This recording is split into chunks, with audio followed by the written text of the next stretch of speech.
Welcome to JC Foxy Radio, where we discuss the unidentified, the unexplainable, paranormal, conspiracies, and much more.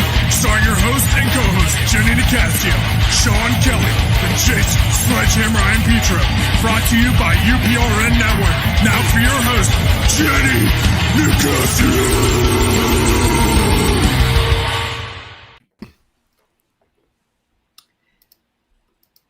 Good evening and welcome to Chasing Prophecy on the UPRN Radio Network, FM 105.3 in New Orleans, where we discuss anything and everything beyond the scope of normal. I'm Jennie Nicasio, along with my co-host, Shawn Kelly, Jason Petro, and our special co-host again this evening is John Ventry. Hi, guys. How are you today? Doing? Good evening. Hey, Happy Torture okay. Tuesday. Yeah, Torture Tuesday. Why don't we talk about the scope of abnormal of always having gremlins on Tuesday? Yes. Right before we go on here. Jeez. I don't know, but it does happen. Seems like it happens more now than ever. So For the listeners that have no idea what we're talking about, right before every week, it never fails. Right before we come on, something's failing. Someone's camera, microphone, computers. It doesn't matter. It's always something. Tonight it was Shawn's camera didn't want to go on, and then my mic wouldn't let my headphones work. That's the Hinsdale House, man. I'm telling you, those spirits. It's the Hinsdale House behind me. I'm out on the front lawn right now. You bring that stuff home. Yeah, I got a tent set up. I stayed up here since Friday. Oh, jeez. Good for you. Nightmares. Well, I watched it, so we're going to discuss it on our second hour tonight. So, guys in the audience, if you have any questions, for Shawn and Jason, make sure you put them in the chat. We're going to be doing that in our second hour. So this is, what is this, September 20th, 2022. So we're on multiple networks this evening. So if you have any questions, please post them in the chat. We'd be loving to hear you. Okay, tonight we have an interesting show tonight. We're going to go ahead and give the floor to John, and you're going to go ahead and introduce our guest tonight. All right. Thanks for coming in tonight, if you notice, I set up this time at a different angle of my haunted basement. Yes, paranormal basement. I see that. That's very. I got my buddy Dracul behind me. Oh, is that Dracul? Yeah, and you see I thought that was Shawn for a second. Yeah, it's close. There's no beard. It could be him. Yeah, it's him when he shaves.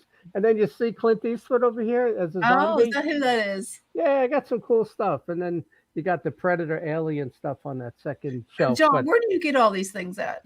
You know, catalogs, and I used to go around to all of the. What'd you say? I said catalogs. What's that? Catalogs?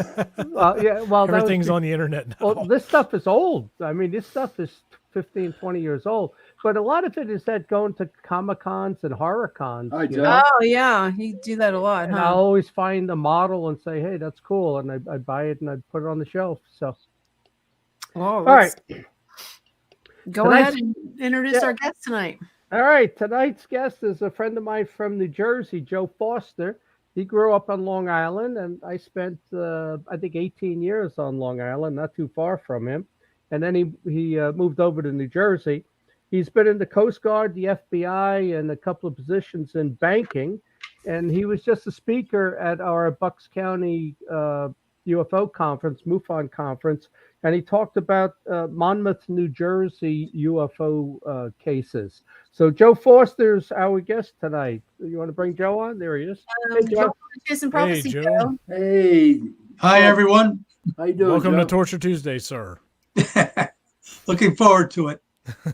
So, Joe, tell us, I guess the best question to start with everybody is, how'd you get involved in UFO field? You got kind of an impressive background there, executive type stuff. What are you doing like me? What are you doing in UFOs? I was basically born into it, believe it or not. As a hybrid? It goes back. It goes way, way back. Yeah. Actually, it goes back before me even. It goes back to my mom. And so it's been kind of something I've been living with most of my life. Okay. Matter of fact, pretty much all of my life. Tell us a little. What happened to your mother? I mean, my parents, when I talked to them about this stuff when they were alive, my mother would laugh and say she's not interested in UFOs, But actually, I trying to think, was my father? Yeah, he was alive when I got involved in this in '98. But yeah, tell us what happened with your mother. So how did this progress? It all started out, my mother had an experience when she was in her teens. She grew up in Elizabeth, New Jersey. She went to Baton High School, and she graduated 2 years after Connie Menger. Connie Menger graduated from there. Who's that? Oh, Howard Menger's second wife. Who's? Howard Menger. You know, Howard Menger. Okay, I got you. His second wife. One, my mom went to school with her. So okay, yeah, he was the big UFO debunker. Well, his legend lives on. Highbridge, they just pulled out all stops, trying to reinvigorate the story of Howard Menger. Was Menger part of MJ12? Was he one of the names that was in that, or that was before him? No, he was the one that was originally associated with Val Thor. Oh, Val Thor. The Valiant Thor story, yeah. It goes back to, he had a conference on his farm in Highbridge. Oh, I remember that. Yeah, back in the 50s. Yeah, Val Thor was there, and was that where he met? It was Val, and they had that famous picture, right? Yes. And it's Val, the female, and the two guys. Yep, absolutely. Yeah, I remember that. Well, anyway, the story goes, it's drummed up more interest. The Highbridge folks are actually trying to, get the story together. A lot of it's disjointed. So, but it is an interesting sidebar type story. Typical 1950s. Yeah, that's another urban legend that I have trouble saying I believe the Val Thor story. I looked into it a year or two ago, and I did an episode for my YouTube channel. And, I don't know. The one thing that stuck out with it is that Val Thor, he said that we were born without fingerprints. And they gave us fingerprints so they can identify us on abductions. Isn't that a cool idea? Yeah. So where did this guy come now, from? though? Yeah. I'm sorry? Where did he come from, Val Thor? Venus. He was Venus is the story. I mean, if you follow the story, he was Venusian. He and his people spent time. Supposedly, he met with Eisenhower. He was the first one to supposedly meet with Eisenhower. Yeah, now, don't get me wrong. I'm not an expert on Val Thor or Howard Menger. He landed his craft over in a little south of D.C. I can't remember the name of the town. Down in Virginia. In Virginia, yeah, and it was cloaked. And it was a funny thing. He went and met with them, and they put him in a cell. But he was able to materialize and leave. But he left a hologram. I mean, for 1950s, it's creative thought. He left a hologram, so they thought he was in his cell the whole time, and he'd go back to his ship. Exactly. And the guy, he had, what do you have? One lung. He lived 400 years. They had no fingerprints. He met with Nixon, and Nixon was the lead guy, and then he met with Eisenhower. But he stayed exactly 3 years. The day he arrived, I think it was March 23rd. And they left on the exact same day 3 years later. Yep. And, then you get into the whole, we are, let's hold hands and sing. He wanted us to give up. Yeah. He wanted to give up nuclear weapons. They'll give us technology and medical cures if we don't go to war again. This is some left-wing liberal that writes this stuff.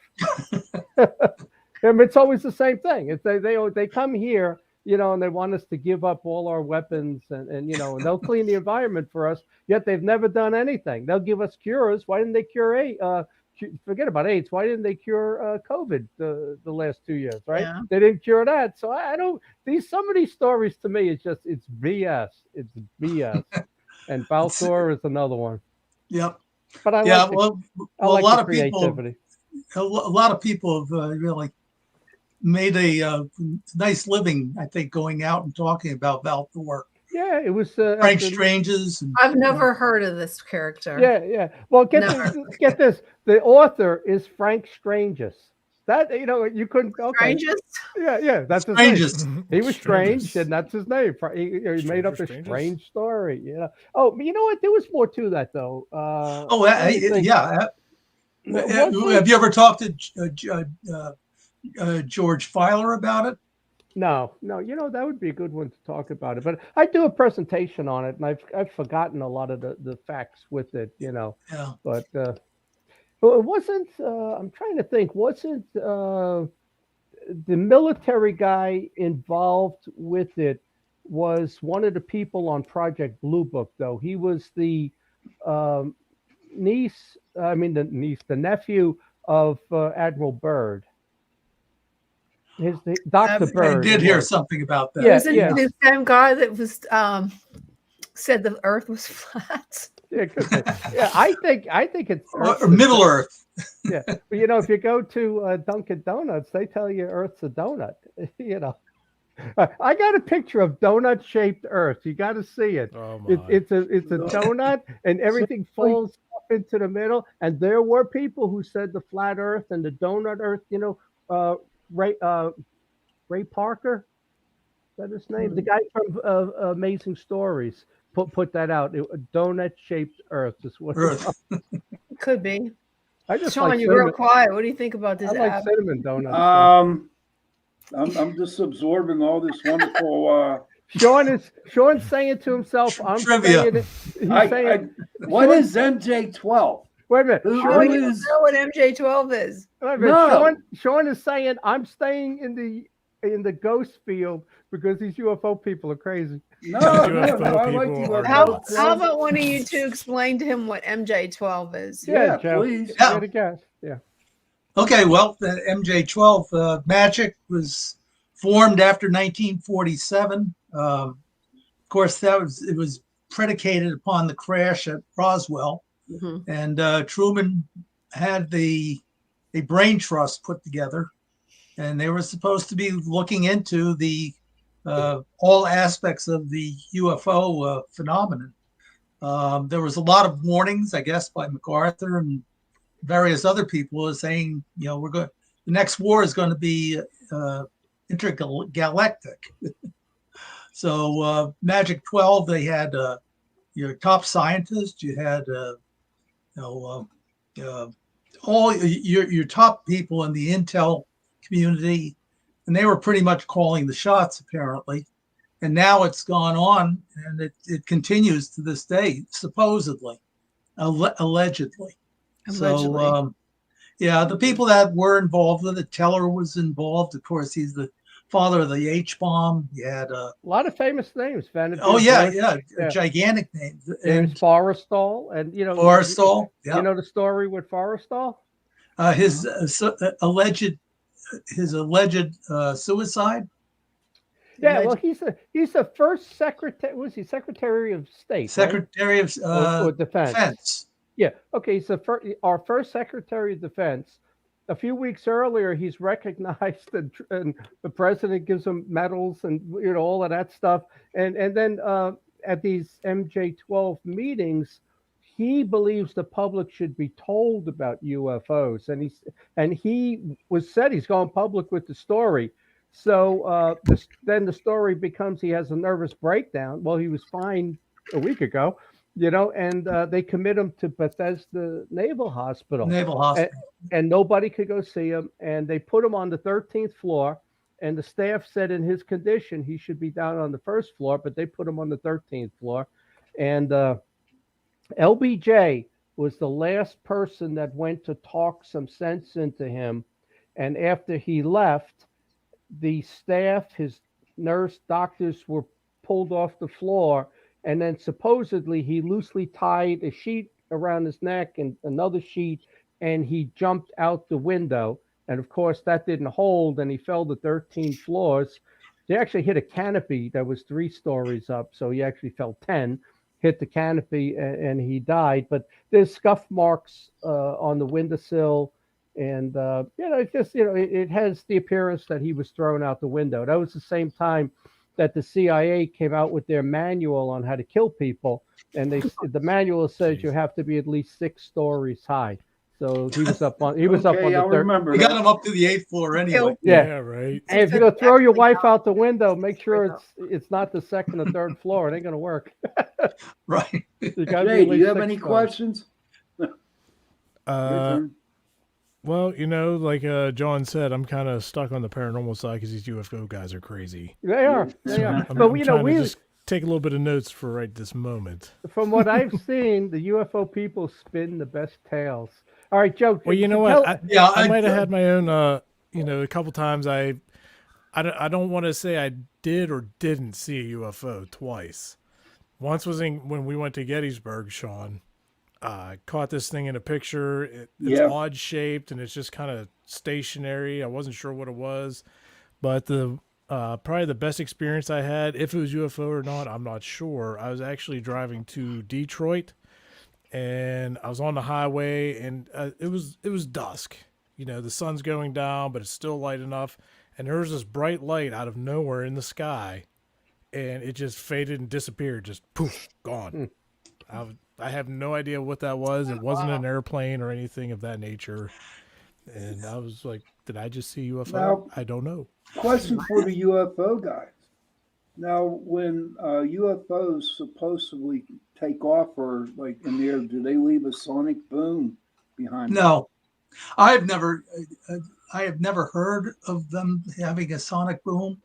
The ones I've seen myself, 5 occasions, and the one that I found very interesting. I was about maybe 6 years old, and actually saw a UFO that made the zigzag. This is back in the 50s, and it made the right angle turns, and it went at an extremely high rate of speed, and there was absolutely no sound associated with it.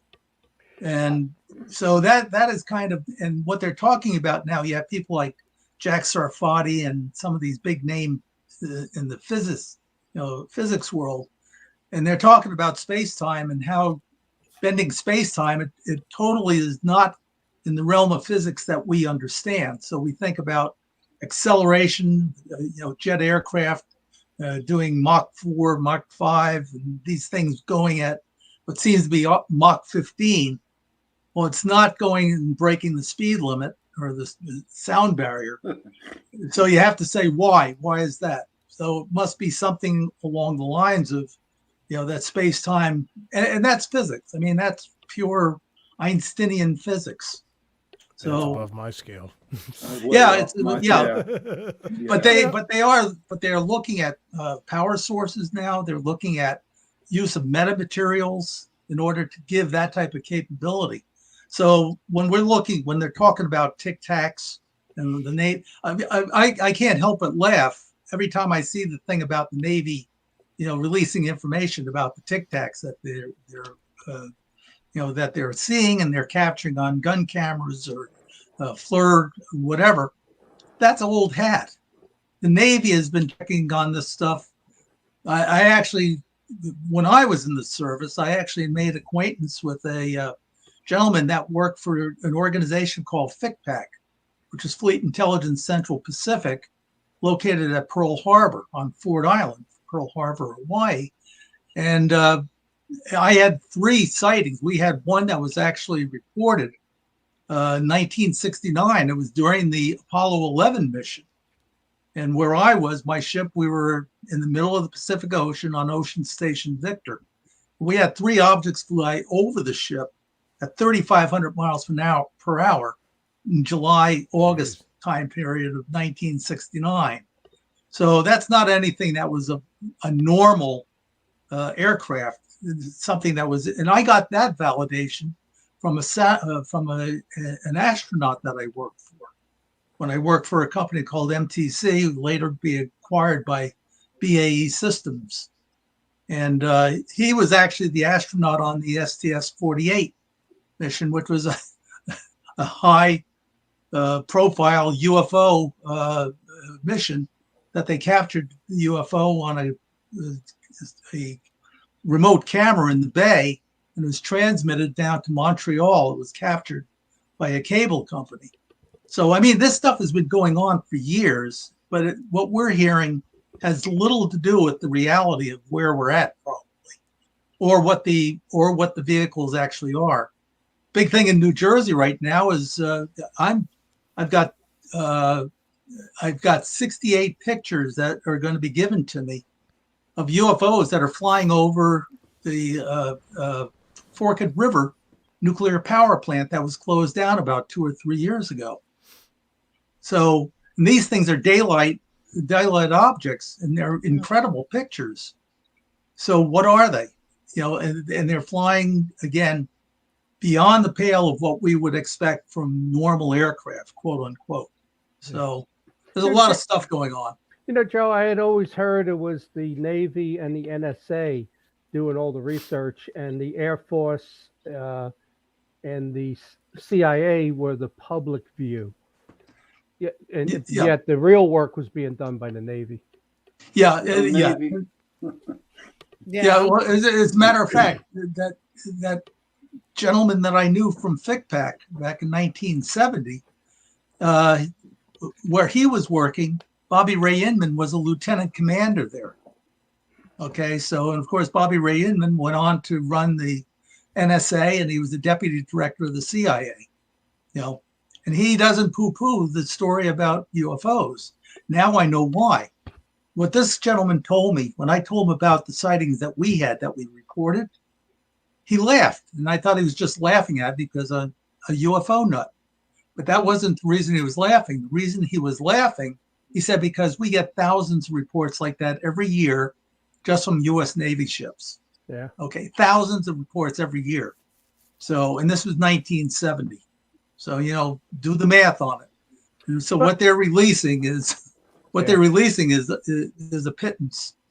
So what do you think about the fact that the Pentagon now forms this new group, and it's got a new name? I think I saw that today. They changed the name again, AARP or something. It's actually, that's what it is. I think that's what the initials are, AARP or AAPR, something like that. But the Navy is also duplicating everything the Pentagon does. The Pentagon is the spokes group, but the Navy is, again, the group that's actually going to do all this work. But they were always doing it. So how much can you believe? Yeah. That's the problem. Are they telling us the truth, or are they showing us our technology for whatever reason they want to show? I think it's just our technology that they're showing. I agree. I think it's ours. Okay, well, I think it was Bob Wood that said we're probably 50 years beyond where we think we are. Oh, I agree.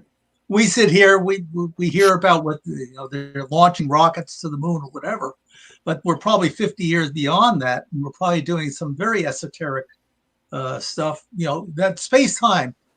I keep going back to that because now what they're saying, and even generals are saying it, we can travel in time.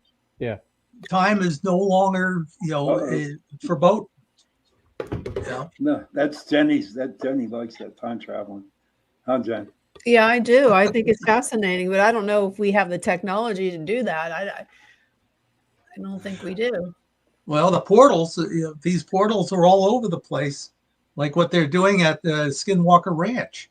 Yeah. Well, do you think it's our portals, or it's just something that no Skinwalker Ranch? I don't think is a time traveling portal. Well, my thought is the portals are naturally occurring. Yeah. Okay. And if they're naturally occurring, all you have to do is understand where they're at. And, if it's a wormhole, you go in one end and you come out someplace else. Mm-hmm. And again, this is Einsteinian, this is relativity. It's not even going beyond relativity. It's just figuring out how to get to what Einstein was talking about. Okay. And I think we're close. I think we're very close. Now, do you think CERN had anything to do with portals opening up? Actually, interestingly, the CERN, the guy that runs this antenna right here, it's an InfoAge. We actually operate a radio telescope there.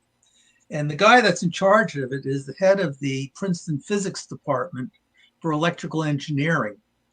And he actually goes to the CERN. He spends a couple of days every month at the CERN working on, they have 2 detectors.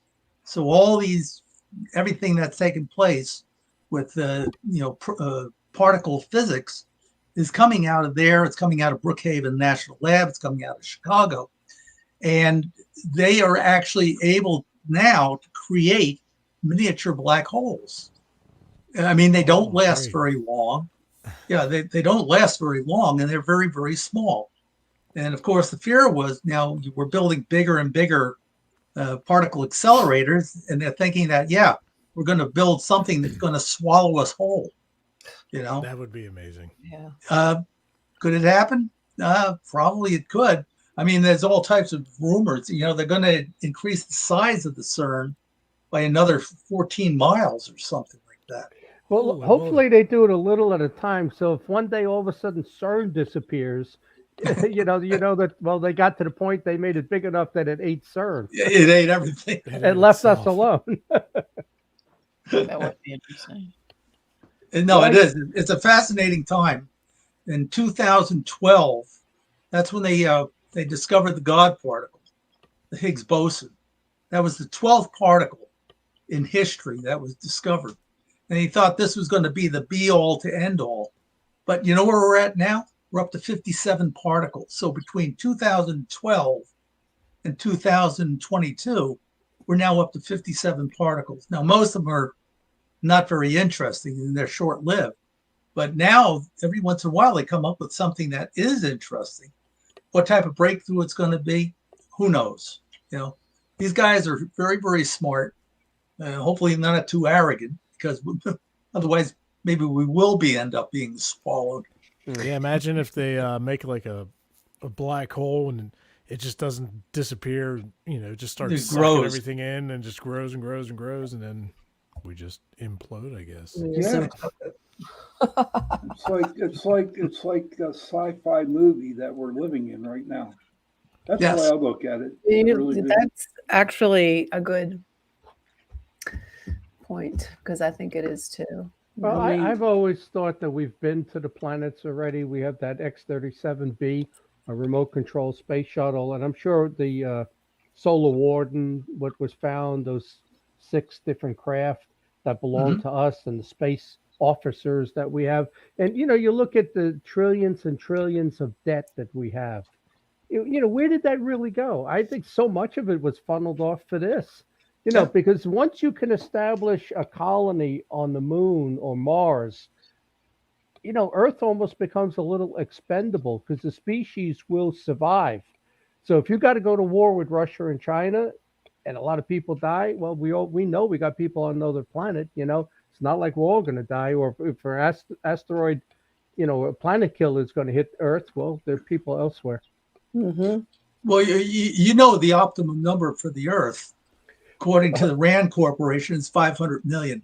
And just like the Georgia Guidestones that got blown up a few months ago. 500 million there, too. Yeah, that's what it said. I couldn't believe I was getting ready to go out there in the middle of October. I'm going for a wedding, and I was going to stop there and see them. And they're gone. I booked it, and they blew it up. Somebody blew it up. Who do you think blew it up, Shawn? What was that? Who do you think blew it up? I don't know. There was a candidate running for office, a Democrat, who said that whole thing was demonic, and she put a call out to destroy it. Yeah, I is that Stacey Abrams? No, it wasn't her. It was somebody else. And the next thing you know, she said that during her campaign, maybe a couple of months earlier, and then next thing you know, somebody blew it up.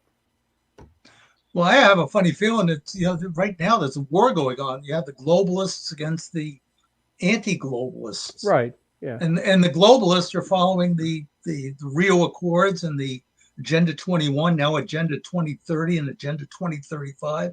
Wow. Depopulation is a part of that, and a lot of people, I think, are very concerned about it. And I think the COVID was all part of that, and I think the blood clots that people are getting who got the vaccine, the older, our generation, the older generations being killed off, because look at all the money they save on Social Security, Medicare.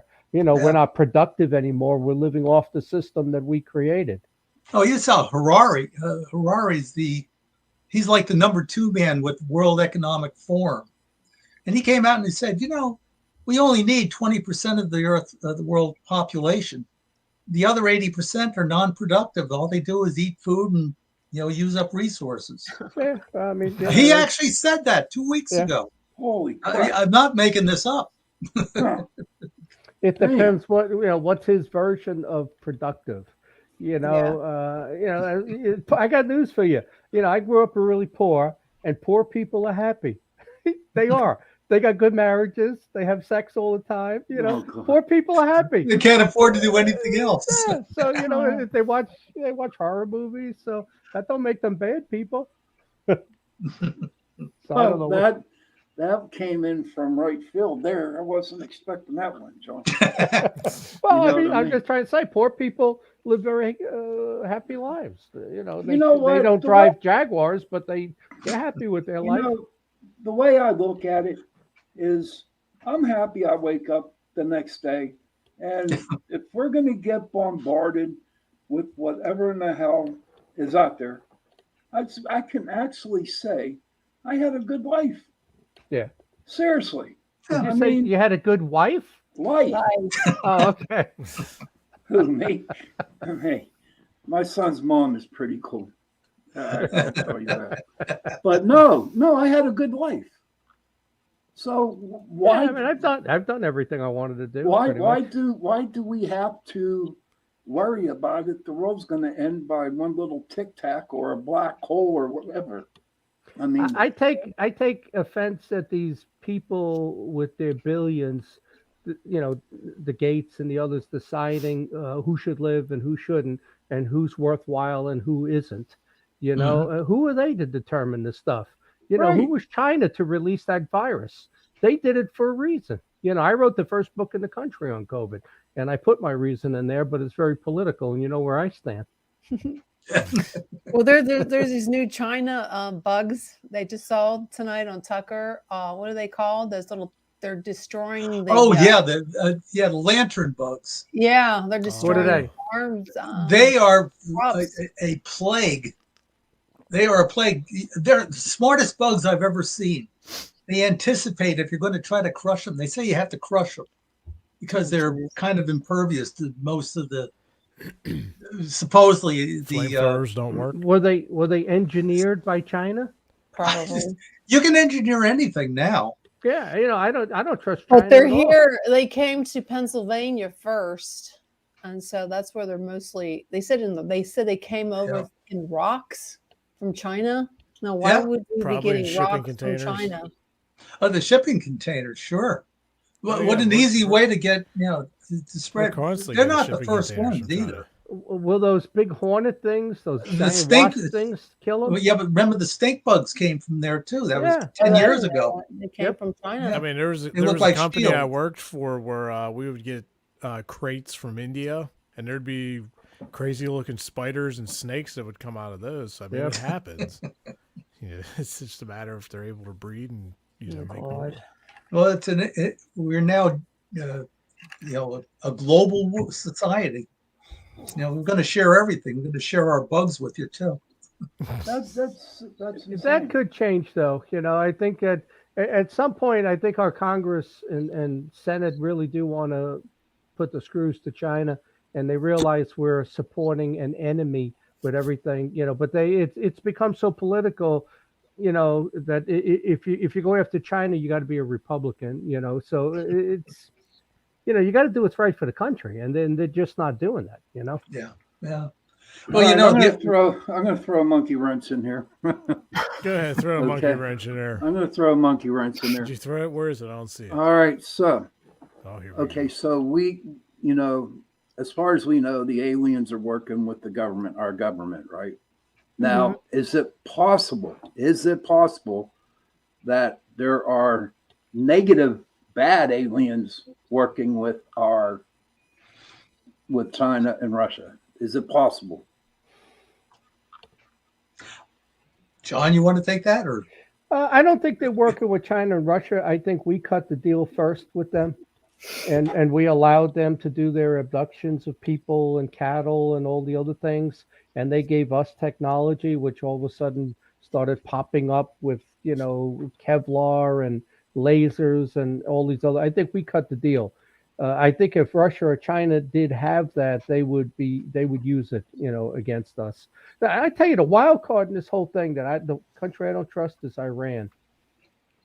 They're so cocky, Mhm. and I think as though they got something. Yeah, I think that UFO in 1976 that went down. Remember the pilot who chased it and Yeah. it locked up. He couldn't fire on it. Well, that UFO, Lord, all of a sudden it started coming down and crash landed behind a hill or something, and then you never heard what happened to it. I think they got that and they've back engineered it, and that's why they're so damn cocky about the way they go about things, challenging everybody to do something about it. Well, you remember a couple of years ago, our top of the line drone. Drone, yeah, they got it. They captured that thing. They hijacked it when it was flying a mission over Iran. They were and able then they to back remote engineer the whole yeah. thing. Yep. They're now selling that to the Russians. Yeah.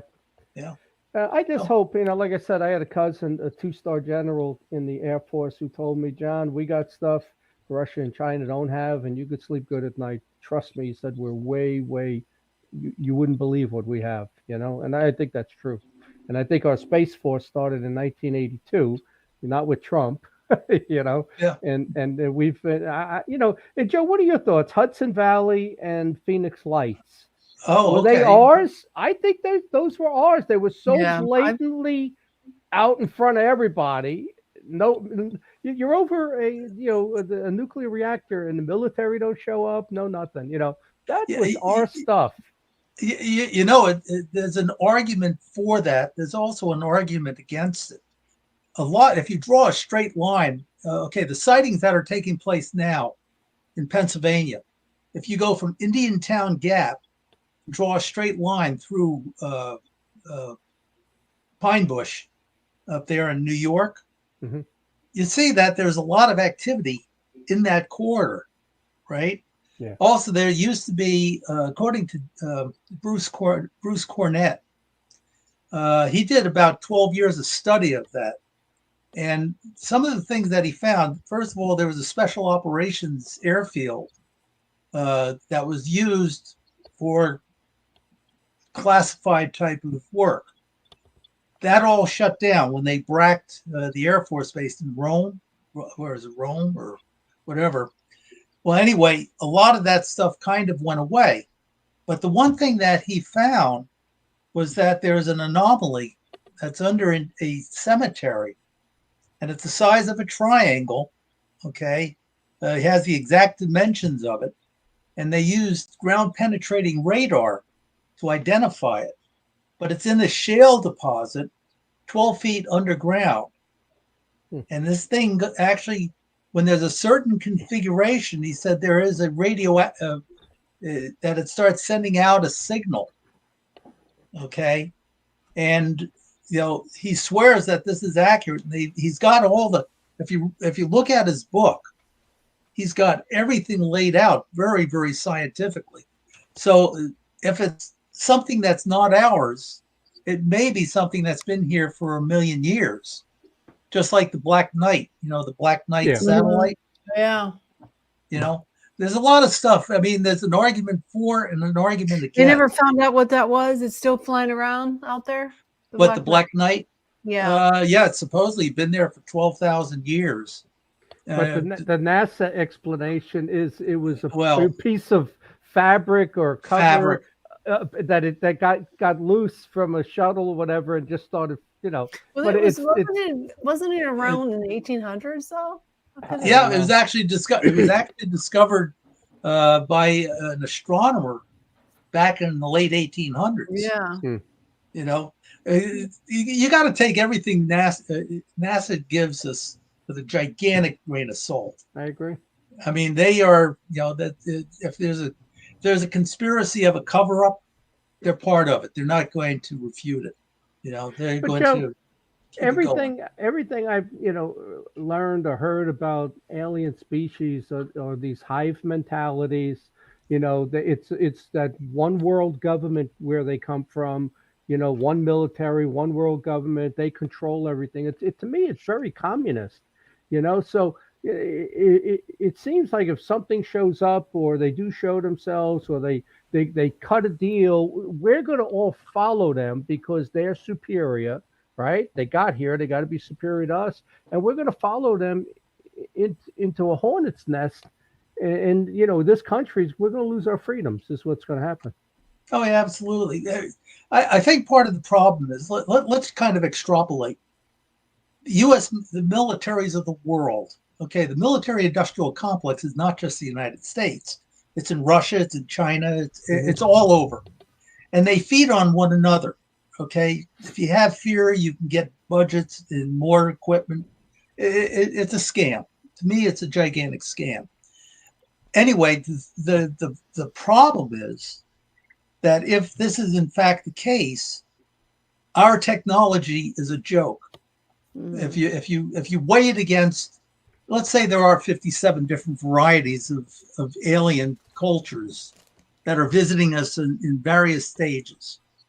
Well, their technology is so far beyond us, even if ours is 50 years further than we think, they could still be so much further along that there's not a thing our military can do. So what do? You spend trillions of dollars on defense. Now they call it, what are they calling it now? Global defense. And they're getting ready to test, moving an asteroid that is threatening us. Okay. And it's all part of the space defense that the world is building. Well, it also could be, again, something that is extraterrestrial. And that is a threat. Maybe it is a threat. We don't know. But again, maybe that's the reason disclosure is not coming the way we would like to see it come. If they brought out the truth, maybe the truth would be so, damaging to us psychologically, they can't do it. I mean, it'd be worse than World War III. I used to think we could handle it, because the Brookings Institute, all of that said we couldn't, and I said, nah, we've come a long way, baby, we can handle it, but I just don't trust that the version they say is going to be the true version. I think it's going to be the version to support the globalists, the New World Order. It's going to be their version that gets told to us. Have you ever thought that maybe the New World Order is the design of the extraterrestrials and we have no choice but to follow it? Yeah, absolutely. I hope it's not the case.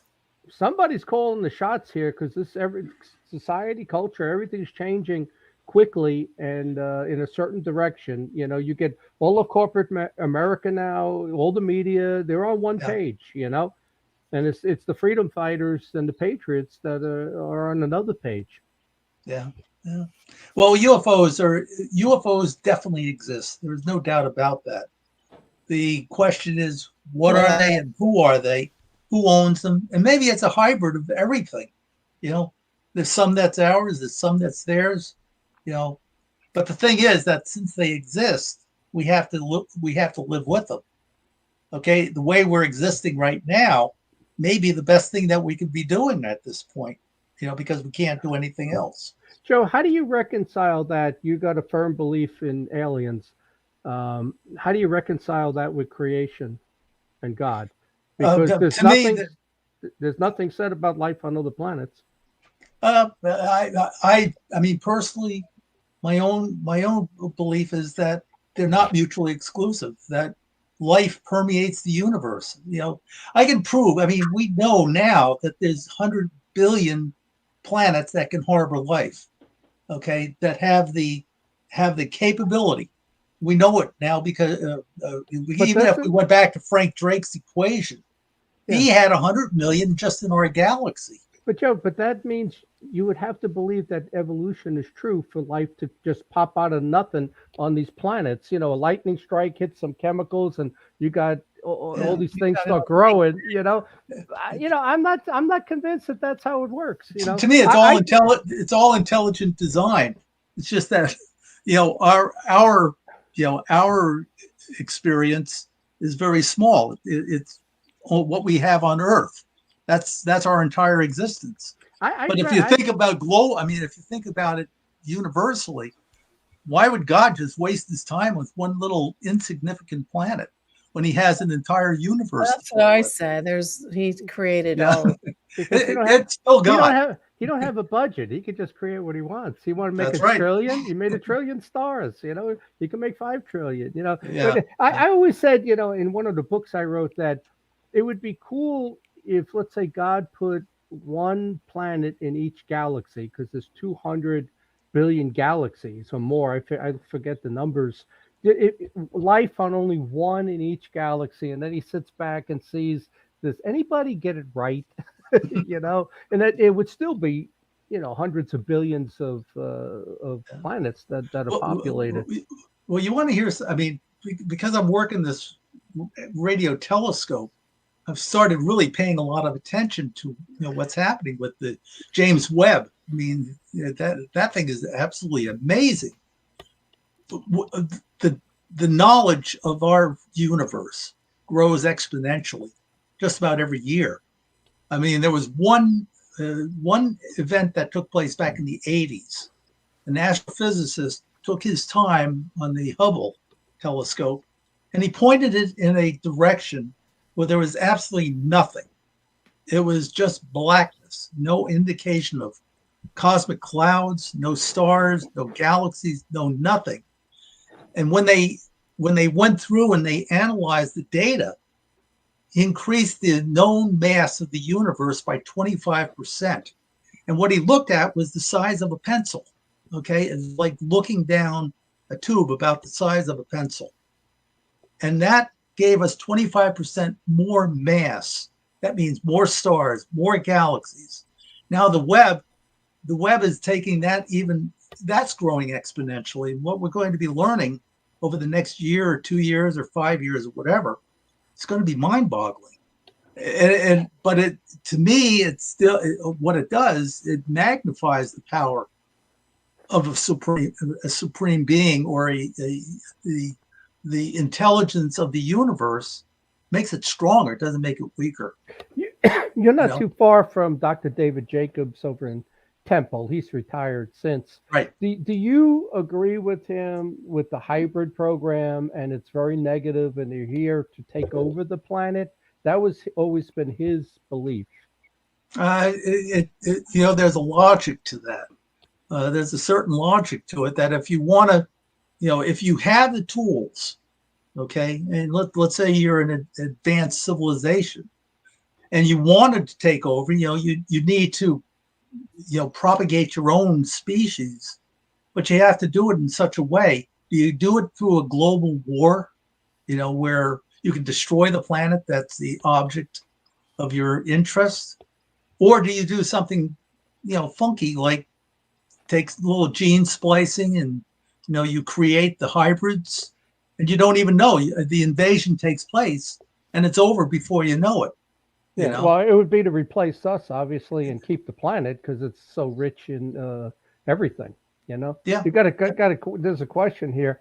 Do you think that aliens interfere with situations between different countries to either help or create conflict? That's from Tommy Miller. I'm going to say that it's probably the opposite. That there's probably more of a observation and let kind of things pass in the direction they're going to, without letting it go too far. I mean, are we going to wipe each other out with a nuclear war? That might be a good reason to interject and kind of bend everything away from that. We don't really know. During the Cold War, we had 88 separate and distinct opportunities to have World War III.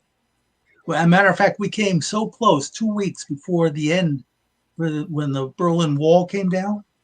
We probably came closest at that point to nuclear war since the Bay of Pigs invasion. But people don't realize it. So what stopped it? Was it just we had a heads up and our anti-submarine warfare was able to turn it, or was there something more? Who knows? But the fact of the matter is, we didn't have a nuclear war. Yeah, all 88 times we didn't have it. I've read, and there's been different accounts where, like in Chernobyl, that they said an alien showed up and it kind of sealed something there and then kept it from going out of control. And what happened to Fukushima? It's like all of a sudden that thing is leaking all over into the ocean, and it's like, okay, we're not going to talk about this anymore. What happened to it? Do you have any idea, Joe? Yeah, I know it's the worst accident in the history of the world. Yeah, we don't talk about it, but it's still there doing that. So what, I don't know. I don't want to go Yeah. to Japan. Well, the plume of debris from that, it reached our shores 5-6 years ago. Yeah. And now fish are being born with two heads. And, Oh my God. Two heads. yeah. Well, if you like fish head soup, that could be a positive. I don't like fish head soup.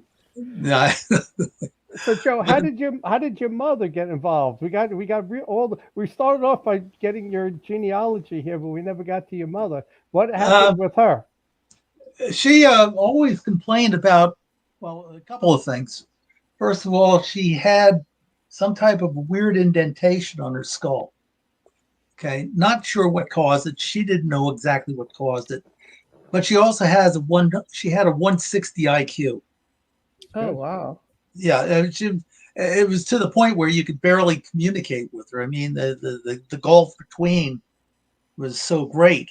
And she always seemed to be at the right place at the right time. She had a very interesting life. I mean, she was an artist. She went to Cooper Union. She's from Elizabeth, so it's well, anyway, the thing was, when she and my dad got married, they decided that they wanted to become farmers. Now, my dad was from coal mining country. My mom was a city girl and fancied herself being an artist. And so we moved around quite a bit because neither of them were farmers. Neither of them understood what went into being a farmer and how tough the life could be, especially if you're trying to just get started in it. You're just trying to learn. And so anyway, we moved to the farms, and it seemed like interesting things followed us. And at least 3 or 4 times, the one incident that I had that I called the Navy Road incident was an ammunition depot, Earl Naval Ammunition Depot in Colts Neck. They stored nuclear weapons there. And the pier facilities was 13.2 miles to the north on Raritan Bay in New York Harbor. And what they used to do is move the munitions by train and truck. But you always knew when they were moving something interesting because they would have squads of armed Marines at the crossroads. Okay, so they'd be holding the traffic up. Everybody, all the locals knew what was going on. And this one time is we had a daylight sphere flying along the Navy Road during the day. And, it was always one of those strange things. So I wrote an article years later. That happened 1958. And in the 90s, I decided to write an article about it just to capture it. And it was in a British magazine. Okay, I made it to a British magazine. Interestingly, now Earl was the site that Gary McKinnon first broke into. Now, why would he go into that one? Nothing was going on. They barely had, technical support there. It was an ammunition depot, but that was it. But anyway, Gary McKinnon, he broke into that one. And once you get into the enclave, from a communications standpoint, he was able to get through other NASA, other military bases. And of course, he came up with where he got that listing of non-terrestrial officers that came from Earl. Yeah. So, I mean, all this stuff kind of winds through. The UFO activity that attracted me was in New Jersey. He had started with that. But that was only the tip of the iceberg. You had what George Filer had. You had all types of sightings now, even today, after they moved. All the nuclear weapons were moved back in the 90s from there. But you still have massive amounts of sightings. I'm sorry, Joe, but how does your mom fit into this?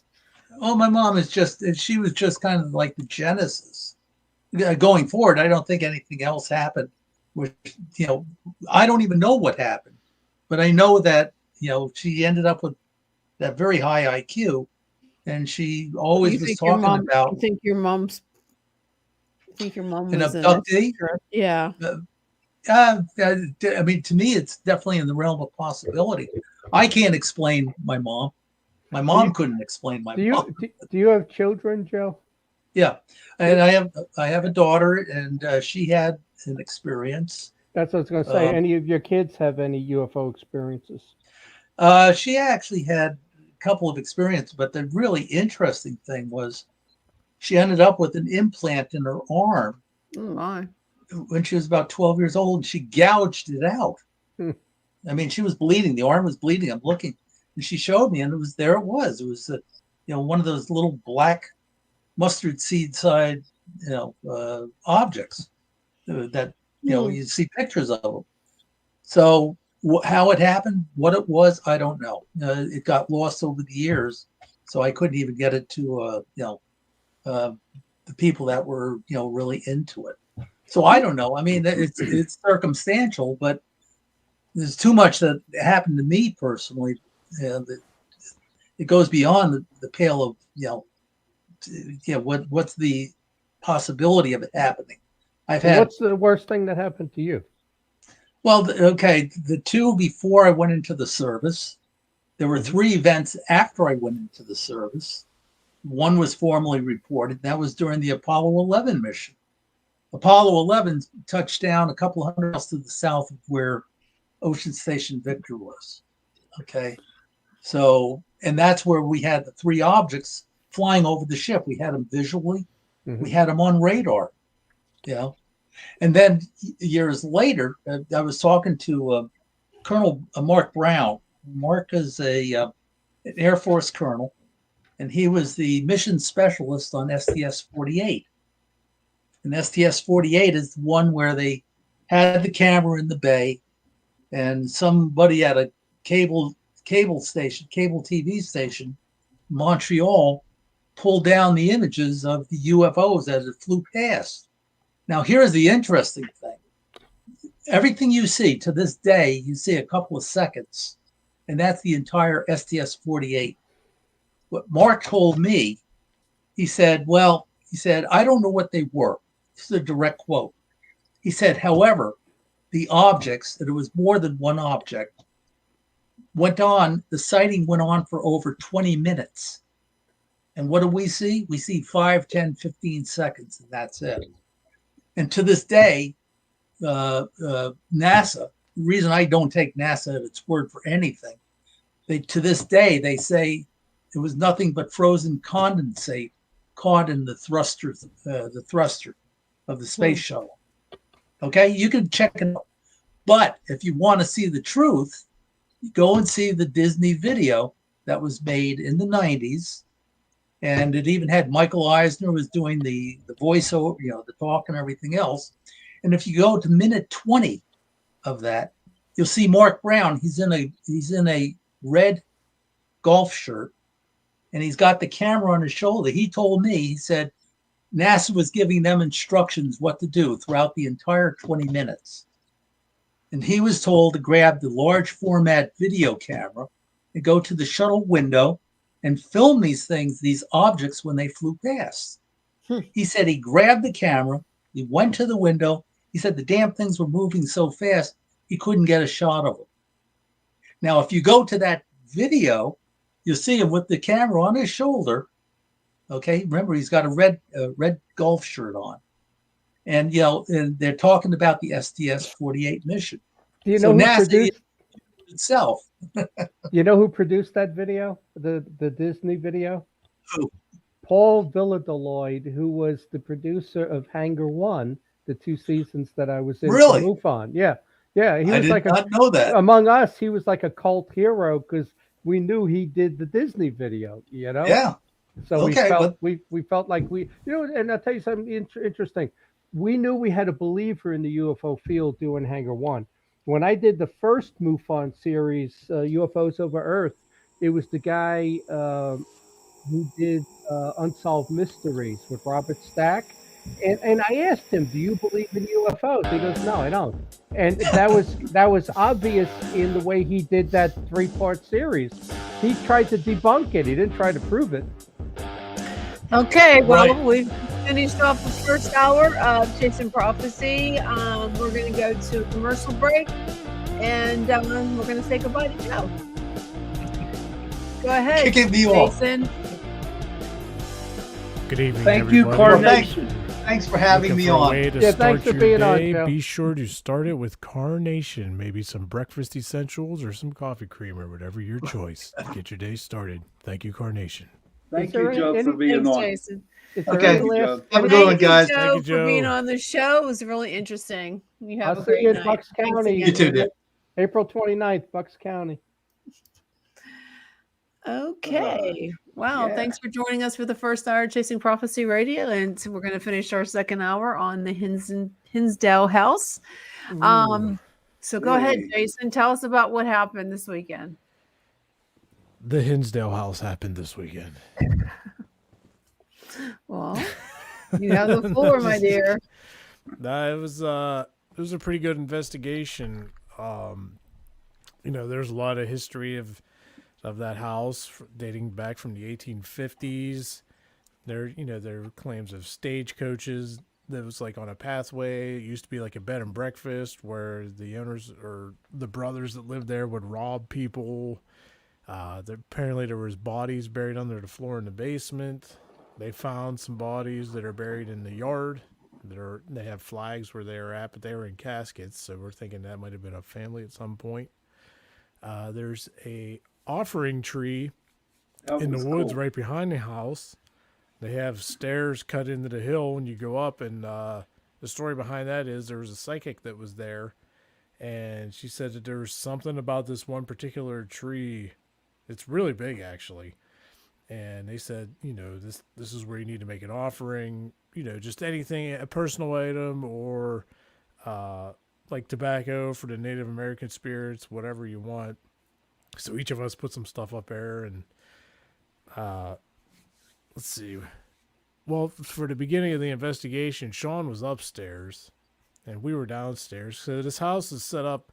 If you look behind me, you can see it. That's the house. And you walked in the front door into like a very small kitchen, and there was a really small bedroom off to the right, which is where what was it? Mike was the Mike's. child's name. Yeah, Shawn? Mike's was there. Yeah, That was Mike's room, and then there was a living room, and then it had like another bedroom off the side of it at one point, which they tore the wall down and made it just one bigger bed or living room. Then the upstairs, you go up the stairs. This is really interesting. So you go up to the top of the stairs, and directly to the right's a room, and directly to the left is a room, and then there's another bedroom off the back side of that one, and there's no hallway. So I couldn't tell you how many times. I'm surprised none of us went down the steps. Yeah, Because you had to step down and step yeah, up. you had to step down the step and then get up back to go across to the other room. That's strange. But we posted a lot of live videos, and we were getting quite a few hits on the REM pod and tripwire. Yeah, on it was the first interesting. floor. It was pretty good. They actually had claims of animal spirits there. I think Yeah. it was 2 dogs and a cat, and it was kind of interesting because at one point it seemed like we might have been communicating with them per se. The way the tripwire was hitting, only one light of it would hit, and then the REM pod was on the rocking chair, then it would start going crazy, and it was really, really different. The basement was pretty quiet, very creepy though. I will Yes. tell you that. Going down there was, you might as well have been climbing a ladder, because it was really steep. I'm surprised Shawn didn't fall down. If he did, we had a plan that we were just going to leave him there. They love me. Seriously. But most of the, like I say, most of the paranormal activities on the first floor there wasn't nothing crazy. Now I would go back for a second round because we had the same kind of thing happen at the Belair house, where the first time we went there, it wasn't anything too off the charts, but the second time we went there, we had nonstop activity. Right. Now the one bedroom upstairs, they claim has a portal in it. And in the very narrow but long closet, there's a chair. Then they had this old school mirror on the other side. And they said that's where the portal was. And there were some like trigger objects there. I didn't have any experiences in there until I think it was probably around 8 o'clock in the morning. Just got to bed. I was asleep for about an hour. and I had my REM pod set right in the doorway of that closet in case anything wanted to come out. And I woke up to the REM pod going off for the first time in that room all Oh, night. wow. That's About eight, a little after 8 in the morning, like something came out, and was like, wake up or whatever. So I was like, oh, well, I'm up now, so might as well stay up. But Shawn, what did you have up there? You started up there Yeah. on the investigation. Yeah, I wanted to share this with you too. Okay. When I was up there with Ryan, we were getting hits. We were talking to a girl that was in that little closet up there. Well, no wonder I didn't get any activity. You scared her away. Yeah, but hold on, dude. Hold on. But what happened was she was hitting on the K2. You saw it, Jen, didn't you? yeah, I saw it. Yeah. And Captain, we all thought it was Mary, you know, the girl that lived there, that was her room. Come to find out, Mary's still alive, but she had a brother, I think it was Michael who died, and another sister who died. Her name was Lauren. So it was kind of confusing going on, but we were definitely getting hits off the K2 in that hallway. And then in Mary's room, I guess that's what we called it, Mary's room, there really wasn't nothing going on in there. We asked the same questions, and it just wasn't, I was not impressed, you know, to be honest with you, until I got downstairs. And then we were sitting in the living room, and all of a sudden, the REM pod's going off, the cat ball's going off. Ladies and gentlemen, with a cat ball, it's a little ball like this. And you put it on the floor, and if there's an animal of a spirit, it will light it up. And that was going off in the trip bar. Yeah, it was pretty cool. So there's a lot of activity down in the living room, mainly. Then I didn't go over there, but there was like a wall full of dolls. You know, that wasn't good. You know, so for me, because I'm afraid of dolls. I don't like dolls. Yeah, that was dolls and clowns. But you know what happened when you were with Jess up there doing that EVP thing? Yeah. And you caught that. Oh, yeah, I almost forgot about that. Right. But this is where I want to share you. So Jason caught an EVP up there of a girl's voice, and he heard it, right? Yeah. So that kind of like solidified that we were talking to a girl in the early part of the investigation. That's what I wanted to tell you. Yeah, I almost forgot about that. That was probably my absolute highlight of the whole investigation. Was doing up there doing the EVP session, and I was in that closet, and she was in the room running a K2 or something, and had the laser grid going, and I heard the female voice, and then I was like, wait a minute, what was that? And I was like, Jess, you know. Yeah, I remember I was like, seeing was that that. you? What? And I was like, okay. So I was like, we need to go review this now. So we went to review it, and surely enough, the camera caught it, and I'm sure her recorder caught it. It was a female's voice to come through, but it was just cool to actually hear it. You know, like it was. I heard a lot of different voices when you used the spirit box, be answering your questions. Yeah, we had a bunch of different folks come through with that. It was kind of hard to pinpoint sometimes because it felt like we were talking to, you know, maybe some male spirits, and then there was like a female that would chime in, and then it was somebody else. Yeah, so it was man, pretty unique. And you could tell because there's like two different guys. I think one was like a young kid, but the one was like a man, and he had a really powerful voice. You know what I mean? Real strong. You know, but Holly has a question. Did anything happen when you went outside? For me, Holly, no, nothing happened.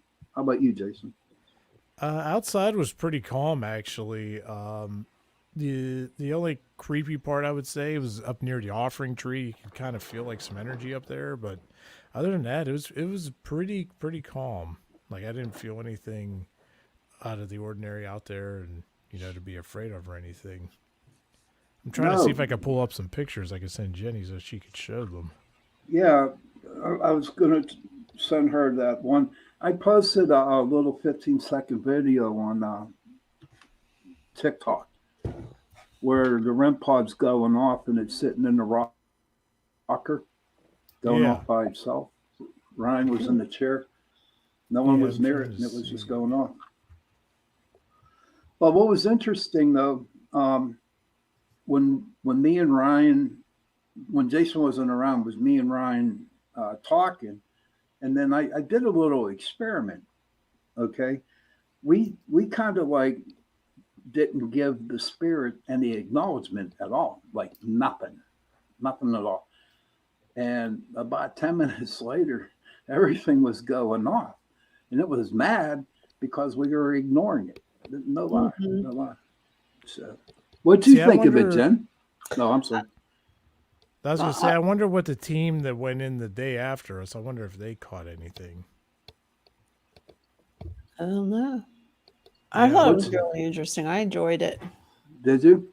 I thought you got a lot of evidence. I mean, I heard it. Yeah, I'm trying to figure out how to get you these pictures, Jenny. But yeah, it was pretty interesting. But you know, as I was like later on in the evening around, you know, Ryan came up with a good point. Now, when we were down at the Bel Air house, and that one Friday, it was a happy one. It was a happy house, you know, nothing bad. And then Saturday afternoon, it kind of like turned real negative, real evil. Okay, and it was just the house itself. Me and him came up with a theory that, is it possible, Jason, that the house with all that negativity stuff that happened around in that area, okay, is it possible that all that negative energy absorbed into the house and the house was its own entity? I mean, that's an interesting way to look at it. I mean, surely it could be possible, right? Exactly. I mean, it's something we don't really know for sure. Then I think about the Amityville Horror House. And if it was the house, then there is something about maybe the houses being a certain entity, their own entity. You know what I mean? Yeah. Jenny, I'm trying to send you a couple pictures in the chat. I don't know where she went. Oh, did she leave? Yeah, she's not Is there. John still here? John. Yeah, I'm here, but how can a house be an entity? Houses are not alive. You'd still have to have an entity in the house, a ghost, a spirit, a demon, something. Well, no, you're right. There is ghosts in that, but it just seems like all I know is, remember when we were at the Bel Air house, Saturday afternoon, that house went from happy to the most evil, nasty energy in the air. It did a 180, John. Mm-hmm. And it did. I'll never forget that. But the second time we went there was even more crazy, though. You know, which is why I would definitely like to give the Hinsdale House a second go around, because what if, you know, we were actually on like an off week for say. right. Like we were at the Bel Air House when we were there the first time, and then we were him-hawing around about going back, and then we decided to, and then it was just absolutely insane. See, John, whenever we investigate, especially places like this, which are well known, and like Jason's saying, it's a hit or miss. I mean, Yeah. What was that one place before we went to the Hinsdale that we didn't get nothing? Remember, and we said that we were going to come back. What's that? We went to Crescent. Crescent, yeah. Yeah. We didn't get nothing up there, John. But like someone said up at Crescent that like 2 weeks before, I mean, they were just getting so much paranormal activity. It was crazy. They seem to come and go. It's like, I tell you right now, my house, it's as clean as can be. I don't hear any noises. I don't hear any knocking. But there are times that I know something's here. It's that slow thumping on the wall. There's, you know, you go to bed and then like in the middle of the night, there's a sonic boom in the other side, the attic at the other side of the house, you know? So I don't know. I don't know where they go. Maybe they get bored with me because I don't give them any attention. I kind of laugh at them or I tell them, get lost already. I want to go to bed. Well, the less attention you give them, the more likely they are to ease up or whatever because you're not feeding into their energy. Yeah, Right, they go find exactly. go to another neighbor's house. Yeah. You know, that's what I tell a lot of people. If you ignore them, right? If you ignore them, they'll go away. You know what I I do mean? find my house with that slow, steady knocking. If I don't acknowledge them, they will continue to do it, and then I'll finally just say, "Okay, I hear you. Get lost now. I'm watching TV," and boom, it's gone. Right. So they want to be acknowledged that because they're probably wondering how come this idiot can't hear it. Is he getting that old? He can't hear. He needs a hearing aid. So I'll finally say, "All right, I hear you. Get lost," and they leave. Well, What are we hopefully looking Jennie at? comes back soon so she can. I'm sending you some pictures from the Hinsdale that I That's What just. are the you? What are we offering tree. looking at right now? That's the offering tree. What does that Oh. mean? An offering tree? Was that people put that stuff in there, or is it just kind of show up on its own? No, people put stuff there. Okay. They when that like Jason was saying earlier, the story behind it was there was a psychic that went to the house, and she said that area where the psychic said it was good, something bad or good. I forget what it was, Jason, but people There's started just some to, kind of energy Yeah. about that tree that that really intrigued her. What are the And things on there? What do you have on there? I don't. oh my God, there was a bow and arrow. Oh, there was all Looks like kinds of stuff. chine. All kinds of stuff. There was I mean, there was we even found like a bowl. yeah, there was like a little coffin with black agate in it. Yeah, everything. It was pretty. A lot of Looks like trinkets. a dream catcher. Yeah, there were Okay. dream catchers on Yeah, there. right there. Yeah. What is the Hinsdale House known for? Like, what is the main thing that happened there? What's it known for? Just Was it the brothers, Shawn, that Yeah, it were was the brothers. supposedly in the stagecoach era where it was like almost like a bed and breakfast, and the two brothers would rob the customers and sometimes kill them and Yeah. supposedly bury them under the that was the biggie. floor in the what basement. What was the But in name of that? 1974, I Yeah. believe it was 1974, there was an exorcism. I think I sent you the one picture, Jenny. Let me see. I think it's the very last one. No, it's not. That's not it. I'm sorry. In the living room of this place, there was a exorcism that failed back in 1974, and they said that the whole house shook, and shortly after, the family just got up and boogied out of there because there was no getting around it. So just sitting there in that living room right next to the part of the wall where apparently this all went down was just something else.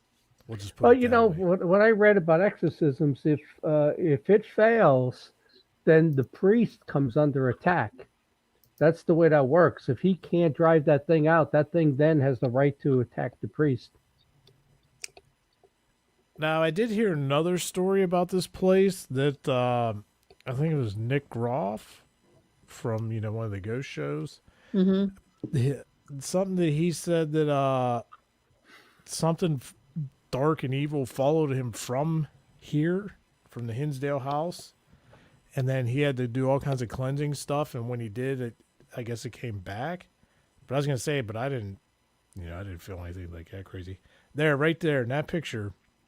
Okay, you see that post on the right with like the little placard on it? Mm-hmm.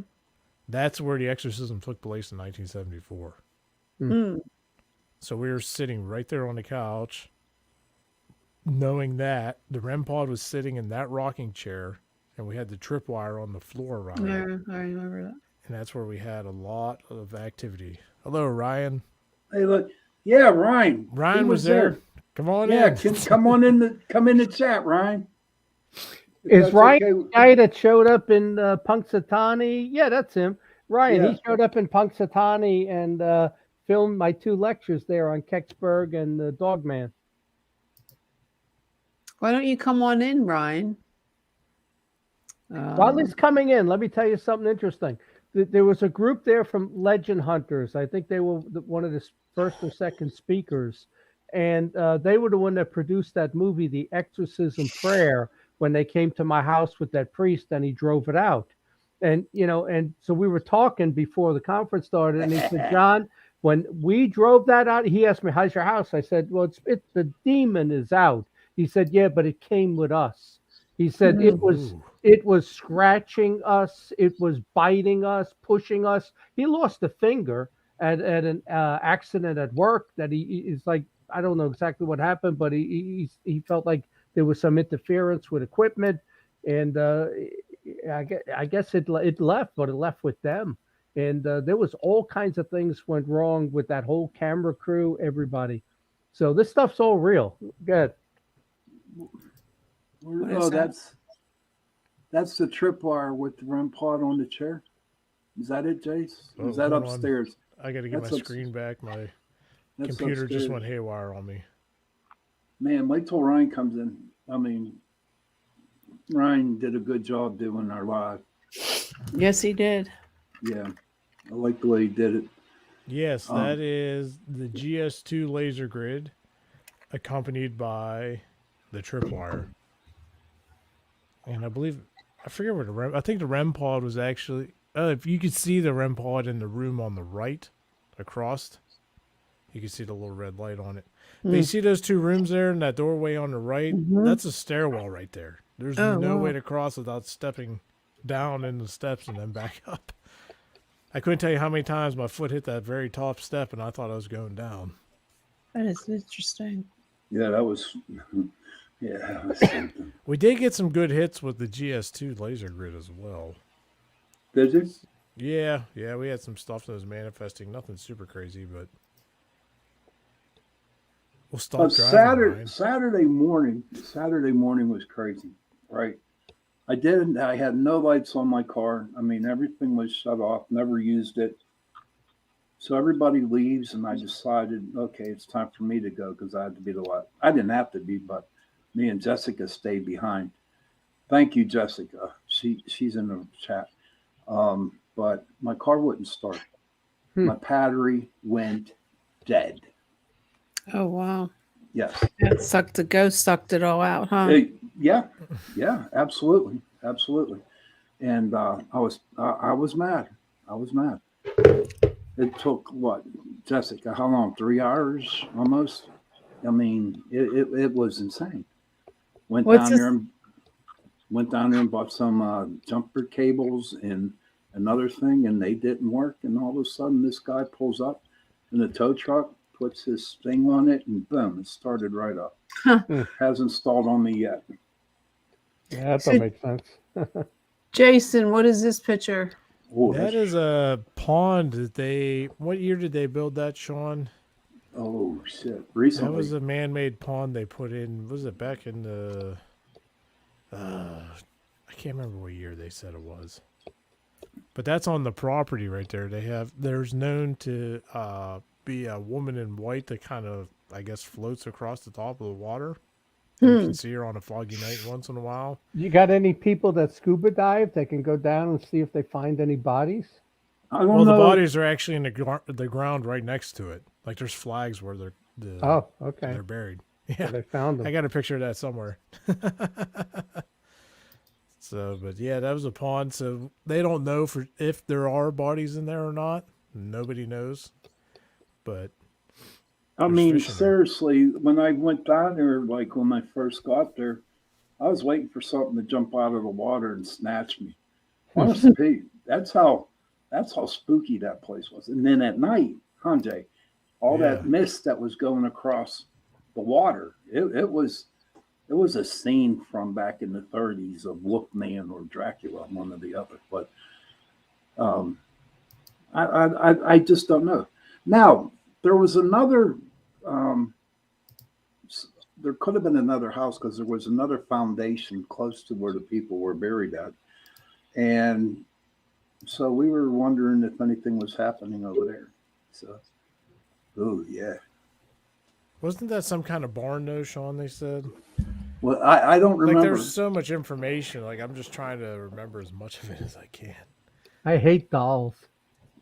Oh, I do too. Ryan's in. Dolls and clowns. Yeah, dolls are like an imitation of life. I hate dolls. Ryan, thanks for coming in. Hey, Ryan. All right, give the mic to Ryan. He'll tell you all. Go ahead, Ryan. You got the mic. You're on mute, buddy. Unmute. Ryan, you're muted. Sorry about that. Sorry, I buddy. just left an event, so I missed the beginning of this episode, but I had some really great experiences at the Hinsdale House. I missed if maybe some of this was said earlier, but first of all, the property is absolutely amazing. The pond and the tree up in the woods. I think the big thing there is there's not just poltergeist activity and apparitions, but there are reports of UFOs and cryptids as well. Oh, So wow. there's so many different things happening on this property. And I think I spent just as much time outside on the grounds as I did inside the house. The house itself is quite small, but it's so interesting and unique. And there's so many different crawl spaces and areas that I really wanted to go to. I think everyone would agree that we need to go back because one night there definitely was not enough. Right. Right. Oh, I wanted to ask you, Ryan. So I remember when you were sitting up in the woods by yourself by the offering tree, you felt something behind you. So you said you turned your camera around. Did you find anything in that shot? I did. I reviewed that footage, and I'll send it to you guys at some point. But it does look like there are shapes moving from screen left. I don't know if they are bugs that are very close to the camera and are therefore distorted. It honestly doesn't look like that to me. And it was only in that one section directly behind me. So what Jason's referring to here is there was one point when I was sitting directly by the offering tree, which a picture was showed of earlier. And I was facing down the hill towards the Hinsdale House. And it was pretty calm up there, honestly. But then behind me, I just felt a presence, and I had no idea what that was. And I had my very small little dinky camera there, not my main camera live streaming rig, which was inside at the time. But I had this little IR night vision camera recording, and I just panned it around completely facing behind me.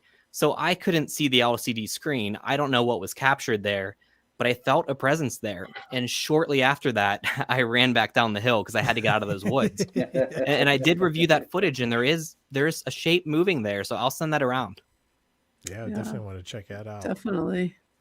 That was interesting. What's he think of the tree, bud? Oh, the tree was incredible. There was so many different things there from all different paranormal groups and psychics and different people that came to visit, looking at all the different Native American artifacts. There were crystals and other things like that. And I made sure to put some tobacco up there as well. The house had some tobacco ready to go. So I took some I did tobacco up too. and made my own little Yes. offering. So I think that's important to do. Oh, Yes. absolutely. Make the offering and, ask them to, protect you from whatever could be there and keep it there and not let it attach and come home with you. Yeah, we don't want that. No. Jason, that's a nice Definitely. picture as your background there as well. Oh, thank you. Thank you. I'll tell you what. There it is. There's that mirror there's- that's in that closet. Yeah. So when I was in there, that's what I was talking about earlier when I heard the female's voice, and it was an EVP that I heard out loud, and we had to go and review it. I was sitting in there from looking at the mirror like you are in the picture, and after a little while, I can't quite make out what it said. I'm gonna have to do some further reviewing and check it out in my audio software, but I heard a female's voice. It sounded like it probably came from the doorway or just on the other side. So that was pretty interesting. And then that's also the closet where I had my REM pod set up all night after, everything was starting to die down. And I had like an hour of sleep, and about like 8:10 in the morning, it just started going crazy for no reason right there in the doorway from this closet. And then that was it. Jason, did you review the EVP that you captured there anymore? Have you been able to make any more sense of it? It's still, I need to actually get the file off of Jess because she had her actual recorder running in the closet. I just had what was on my DSLR camera. So I got some camera noise in there, and it's a little hard to really hone in on it. But I think with her recorder, because I have the same one and I know it has really clear audio, we should be able to hopefully make out what it said. Yeah, I know Shawn was drawn to that closet. I also was drawn to that closet. I almost slept there until Jason, Oh, you laughed at God. me when I said that and thought that wasn't a good idea. So I didn't. But I was really drawn to it. I really wanted to. Yeah, That's we the got kitchen. we got a lot of activity there at the beginning, and we were talking, Now, didn't we come up with the conclusion that it might have not been Mary because she's still alive, but it could have been another? It could have been, what was her, Lauren? Was that her name? Yeah, there Yeah, were a there's few Lauren. siblings. There were 4 siblings. 2 of them passed away. I believe Mike and Lauren passed away. Mary, I believe, is still alive, but I have a few theories on that. Shawn, you did think that you were communicating with her. So it's Yeah. possibly that some element of her energy was still there in the house manifesting, or her consciousness was being transported back to the house, even though she's still alive in whatever physical and mental state she's in today. Or it could have been another entity pretending to be Mary, which is True. very possible as well. Oh, yes. Yes. But see, what was cool about it, we had that, we had all that going on, and then Jason picking up that EVP in the, you know what I mean, in the morning of a woman's voice, or he heard it. Do you know what I mean? So that was crazy. That was really unique for me in, you know, the 10 years I've been investigating, because at Lake Shawnee, when we were there, was the first time I caught or I seen an actual apparition with my own eyes. Like, I saw one, and now to actually hear, you know, the spirit and then capture it as well is just, you know, super fascinating. we are definitely going to go back. In fact, I'll probably. Yeah. Jenny, would you like to go with us next time? No. Why not? I don't You want can to ride go up there. with Shawn. He'll pick John? you up. John? Shawn will It's pick too you up. scary. We're inviting you to come along. I don't do spirits anymore. Okay. See, Ryan, these other 2 in here don't. They're all about the UFOs, but not the ghost hunters. I'm about all of it, but yeah, we got to get them out. We can do it. I don't want one piggybacking. Understandable. That doesn't always happen, though. Yeah, it does. No. To me, it does. I feel like you have to more so let them, you know. They pick you out for various reasons. I don't know if you give off an aura and they see something. I don't know. It was just something. We definitely got to go back. In fact, I have to call him to make a reservation for next year. Shawn, it's very interesting that you're saying we need to go back, and I mentioned that as well. One of the things that I heard about the house is that people that go there are drawn there. It has an attachment. The house itself has an attachment to them that they keep being drawn back. Have any of you that were there, so Jason or Shawn, have you had dreams about it since then, or anything drawing you back, you feel like? No. I want, personally, Ryan, I want to be honest with you, is that I want to see more activity. You know what I mean? As far as me, I feel like there's just something about the house. I don't know if it's because of its unique shape and everything that's happened there, but I think the part that really stuck out for me personally was, you know, the living room where the exorcism happened. Just I wouldn't want sitting to there. be there. Yeah, just sitting there right next to where that happened, 40 years ago or something like that. It's just incredible. To me, a failed exorcism, there is no way I would go to that house. Yeah, really. Exorcism failed. I wouldn't either. Oh, wow. That means we're not in charge. It is. Kathleen, hey, Kath. She says that the house may have called to me in a dream. I mean, and it's possible. I mean, it's like you get fascinated with it. And I don't know. We got to go back again. Oh, absolutely. Just like Crescent. We got to go back there. That place is ginormous. Kathy was in. Ryan, have you been to Crescent? I have not, but I really want to go.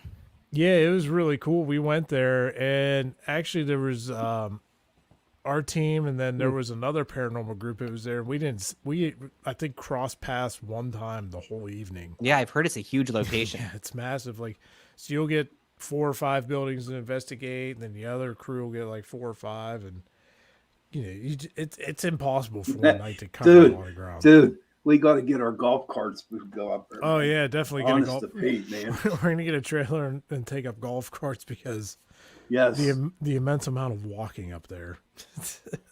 Steel City Paranormal was the other group that was there with us up in Crescent. Thanks, Jess.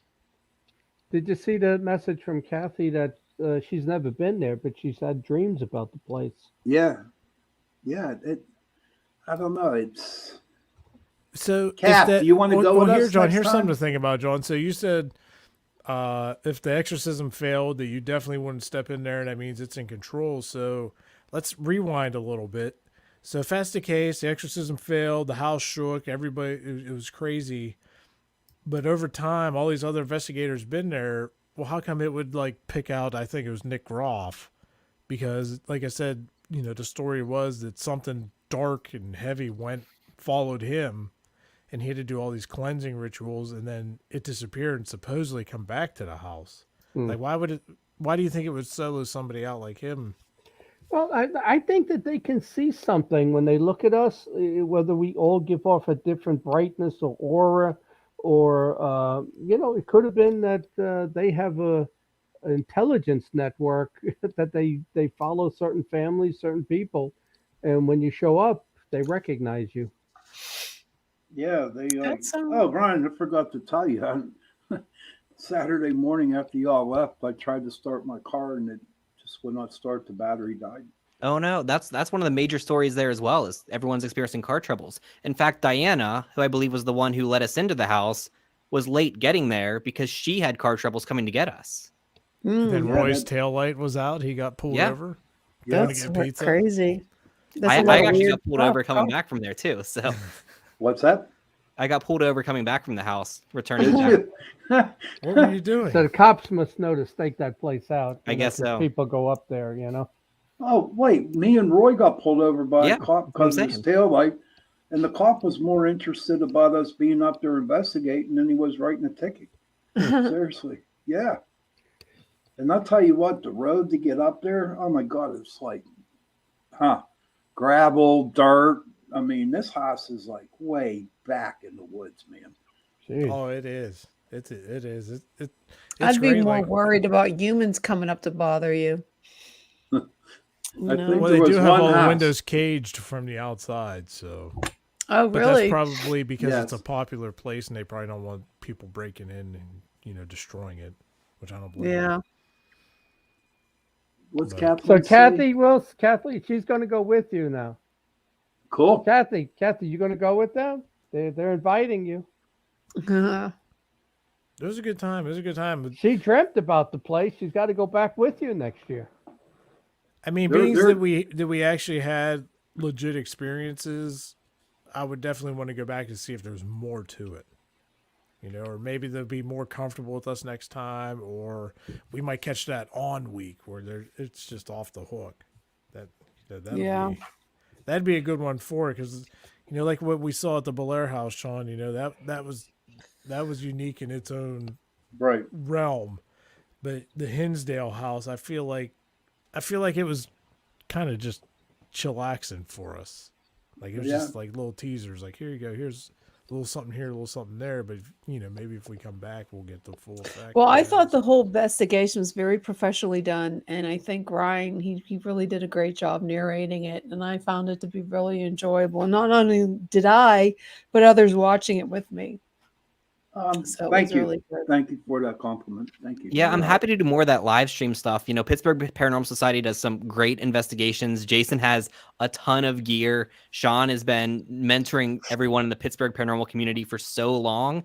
And really, the live streams are a great way to get people who are interested in these investigations, Mhm. but perhaps don't have the knowledge or the ability to go to these locations themselves to actually participate, because we're not just showing people what we're doing. They are actively participating, asking questions that we are then repeating. They are Mhm. telling us things that they hear or see that we miss. So it's very interactive, and I want to do a lot more of that. Oh, you I should, agree. because it's I really agree. good. Now that we're figuring all that out. Yeah, absolutely. Yeah, we kept losing frame rates on Friday. We had to restart lives like 4 times. That was on you. Did that happen to you, Ryan? No, it didn't. It didn't upstairs. So we were pretty good upstairs. But yeah, you need to be careful of like those. As you said, it's a very remote location, so Yeah. it's quite hard to get service. You definitely need to have a good, strong connection. Yeah. Yeah, there was Jeff? no cell phone service or anything. You had to be tied into the internet. So To their Jet- internet, yeah. What do you think about what Jessica is saying here, Jessica Wolf, that if you're dreaming about the house, it's reaching out to you, like it's reaching out to Kathy Wilson? Mm-hmm. Possibility. I mean, is that possible, or That is is. it like one of those things where you're interested in it, you did some research on it, and now you're just subconsciously so excited about it that it leads to dreams about it? Kathleen, did you do research on it and you've never been there before and you dreamt of it? That's kind of strange. But if you didn't, especially if you didn't do any research on it. Well, it Yeah, just that shows would the power of the definitely be- mind. It's you're It's thinking the- about it, and then it True. knows that you're thinking about it. Right. But didn't we talk about this, Ryan, where we think most of the house was a separate entity? Something. Remember when we talked about that? Sure. So Can there's you a couple explain different it? theories about the Hinsdale House. One is that it's the property itself, dating back perhaps centuries, that is actually the source of the entity, whether there are ley lines there or some other sources of energy or trauma in the past. The other theory is that it's literally the house itself, and the house is an entity of its own.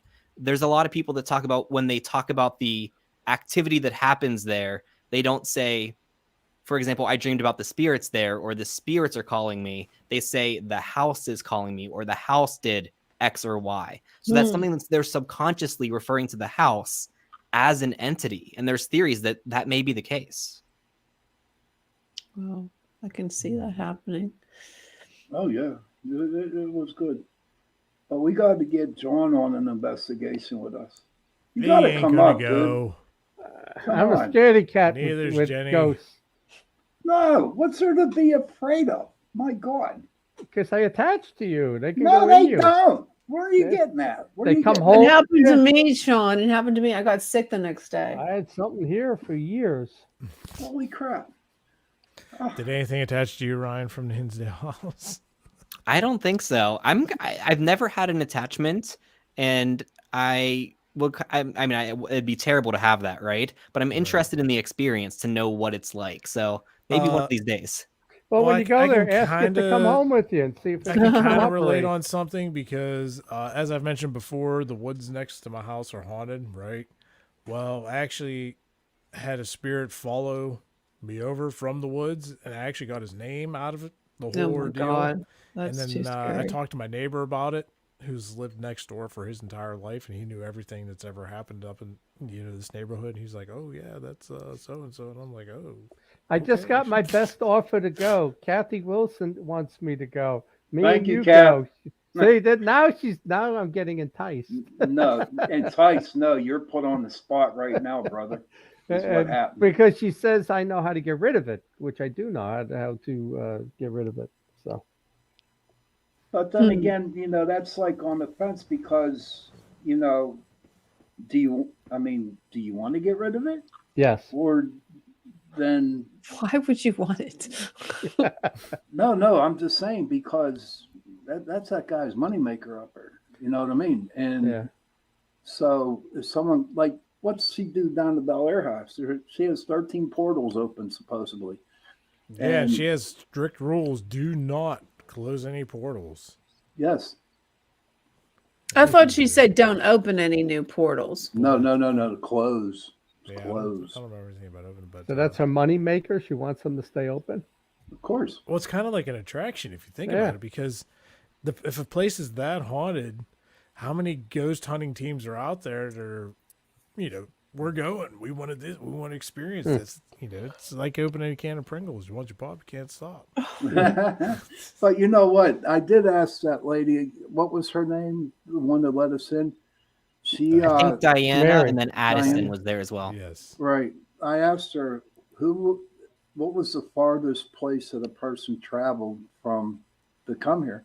And she said France. They came Oh, from wow. France. Yeah. Yeah. So So, that's saying something if you ask me. right. And you know I what? mean- And the best thing was too about it, I think they have groups of 6, and the pricing that they charge for the evening was more than fair compared to some of the other investigations that are out there. Exactly. With the caliber of the Hinsdale House and the notoriety that it has of how haunted it is, they are more than accommodating.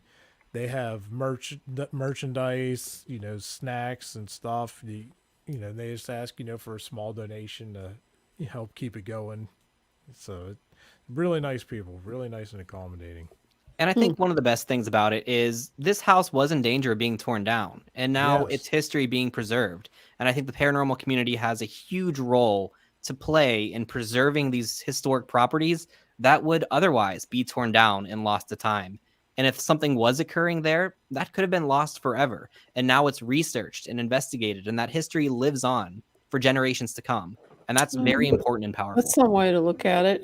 Irene Tokura makes an interesting point here that she believes the wandering spirits should find peace and harmony in heaven, and they don't belong. They don't belong here with us. So should we be helping them move on? My response to Irene is, think about it, Irene. When we were being raised, I know when I was being raised, if you committed to sin, they told you were going to hell. All right. So if you have that thought process in your mind, right? So you die and you see the light open up and you're like, no, I'm not going there because I sinned. So I'm going to hell. So I'm staying here. Interesting. Well, do you think that if they were going to hell, there would be a light? When, from what I've experienced, okay, is that You when just described the movie Poltergeist. That little woman in the Poltergeist screwed everybody up when she said, "Don't go to the light. Don't go to the." What do you mean? We're supposed to go to the light. Yeah. Shawn, don't go. She messed us all up. yeah, but so from what I understand and through talking to other people is when you die, you see the light, right? But a lot of people are just afraid that if they do go there, they're going to hell. Well, you know what, Shawn? Remember, I don't know if you remember, but it might have been a month or a couple months ago where we were talking to something along, souls and spirits and, energy. And I had the question, and I still don't fully know, is what if, like, essentially your spirit energy is different from what your soul is?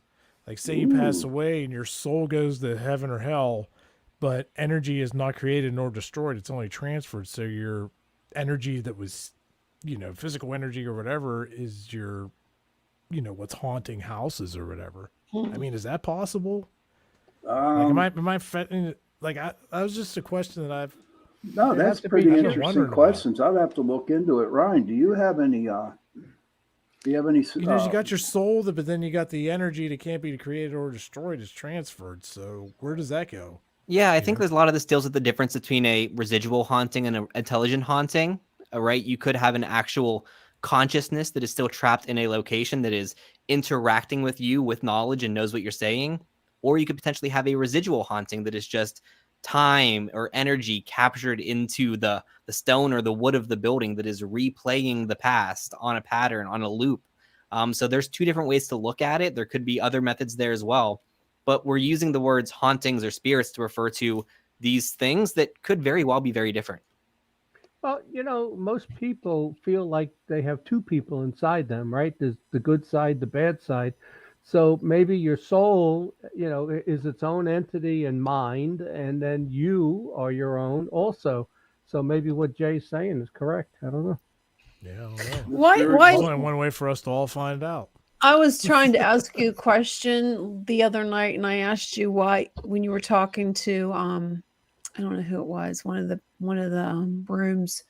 I said, why don't you ask them if they want to help crossing over? But you didn't answer me. Why don't you ask that question? Because maybe they just can't do it themselves. They need help. A lot of people do need help. Yeah, a lot of them need help because a lot of them don't want to go. Why did you ever ask them if they wanted help crossing over? Not at that house. Again, that's that dude's moneymaker, and I can't do that. But that's like slavery. We got them trapped there so we can make money on weekends. You know. I just went on an investigation up there, man. If they wanted to cross, I'm sure I would help them cross. But that's not my call because it's not my business. Can you imagine if everybody came in and cleared all those spirits out? And the Hinsdale House would be just another. Maybe they wanted to get crossed over, but you wouldn't even. But then the spirits would be happy. Ryan, do you remember how many? I don't know. Maybe. how many spirits were there from the spirit box? I can't remember. Was it like 5 or 7 or something? Yeah, it gave us an, I think it said 5 when we were in the basement. But that could possibly, there could be others in the house that, for example, weren't in the basement at that moment. Yeah. Yeah, I think at first floor had said 5 or 7 as well. So that was Yeah. And one of the theories was, if this is a portal or there are portals there, spirits could be coming and going at all times. There could be a constant churn of who is there, how many there are. Maybe some live there and stay there, but others could be transient. Yeah. Right. There's a lot That's of where they transit. vacation. That's the vacation spot. It could belong to the Hilton Grand Vacations. Like I said, it's a great property. I understand why they go there. Yeah, absolutely. Oh yeah, I mean, for as small as that house was, it's like wow, I could see myself living there. You know, even At the Hinsdale House. yeah, You want to live there. I'll Sure. tell you what, the equipment Jason has and the equipment Ryan has, it took up half the house. Seriously. Yeah. That's how small this house is. Honest to gosh. What's Kathleen say? Right, even if someone tried to cross them over, who's to say they can't or wouldn't just come back if they wanted? That's true. It's all questions we don't know in this Right. world. The only way I found out, Russ said it. He said the only way that you're going to find out is when you die. Yeah. Through the eyes of death, you'll know the truth. Right. So I'm looking forward to it, really, to be honest with you. Well, nice knowing you, Pap. I'll see. Yeah. I'll investigate you. I mean, I'm not going to deliberately go out there and try, but when it happens, it's going to be interesting. So, But, give us a you know, time So, frame. Shawn, when you die, are you going to stay here, or are you going to stay like in your house, the haunted, like Hinsdale, or are you going to go to the light or the darkness? I'm just going to go wherever I follow the want to go. entity? I ain't going into the white. I want to go places. I have a list this freaking long who I want to haunt before, I mean, it's long. There's like 100 names on that, John, Wow. that I want to haunt. So, I ain't going to light. I'm just going to go haunt people. I put my headstone in already in the cemetery right next to the house. And on the bottom line of my headstone, it says, "I can see my house from here." Oh, jeez. Oh, my. Did you really? Yeah, Did- that's what it says. So whoever gets this house next is going to wander and see that there and say, "Holy shit, that's talking about our house." But it was a good investigation, and I'm definitely going back. And Ryan, we're going to have a lot more live shows. Absolutely. Definitely, you should. Brian, when Ryan was done, he drove all the way over to Jefferson County to Punxsutawney to film the conference there. So what'd you think about the Bigfoot Paranormal conference that you went to? That was great. It was actually my first time in Punxsutawney. I definitely need to go back there. John, your talk was very interesting. First, the one you did on Dogman, and then the combination talk you did with Gary on the Kecksburg incident. Yeah. I had to leave shortly after that, so I didn't see the rest of the speakers, but really great events. Those talks that I recorded are online on the Pittsburgh Paranormal Society page. Yeah. I was able to live stream those out as well. And I think that's really important to do because there were a bunch of people there, but only a few dozen were actually able to hear everything that was being said. But now by live streaming and recording, that can exist forever, and hundreds or thousands of people can experience the talk that John gave, because that's important knowledge that I think we need to get out there. Yeah, no, it was a good Definitely. event. I sold 27 books, so it worked out pretty good. Oh, that's good. Now we got to get Jennie live streamed at a UFO conference or Yeah, something right. like that. Yeah. Yeah, that's another thing for any listeners that are curious how our investigation went. Be sure to check out the Pittsburgh Paranormal Society page, and then actually my page as well. We had 2 streams going for Yes, most of they the were very investigation. interesting. So I we watched were them trying both. to catch all angles that we could, and just check it out, see what you think, leave a comment. Definitely. And if you're And interested in being a paranormal investigator, you can contact Sean Kelly at Contact Pittsburgh Sean. Paranormal Society. Yeah, or Jason or Ryan or get John on. Yeah, Yes. Irene, I am a practicing Catholic. But she made a comment about she follows Shinto, and they have Mm-hmm. different views. and I believe that's probably views of reincarnation, Yeah. But it is the witching hour. which is a pitch for our sponsor, Carnation. Yeah, well, we did that. We already did that, John. Oh, we did it twice. Me and my new Bill- boyfriend. Bill see him, bill him again. Oh my. Oh yeah. That thing is huge. He's Oh my God. friend. Do you cuddle From with them at Canada? night, Jenny, before you go to I'm bed? gonna cuddle with him.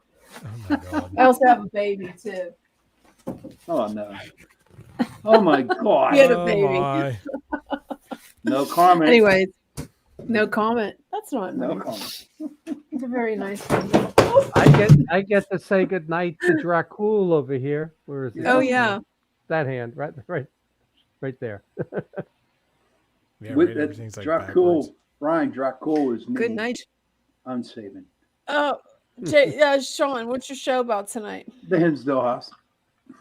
Oh, that's good. Yeah. What are you going Good to talk to about that you didn't cover in here? Well, there's He people saved all that the don't- good stuff. I have my own separate views about it, but Yeah. You going to show Well, your pictures? no, just the one. Nah, I don't know what. Honestly, when it is my show, I give a topic, Hinsdale House, but I might spend 3 minutes on it, and I just say whatever I want to say. Talk about Yeah. whatever I want to talk about, and so.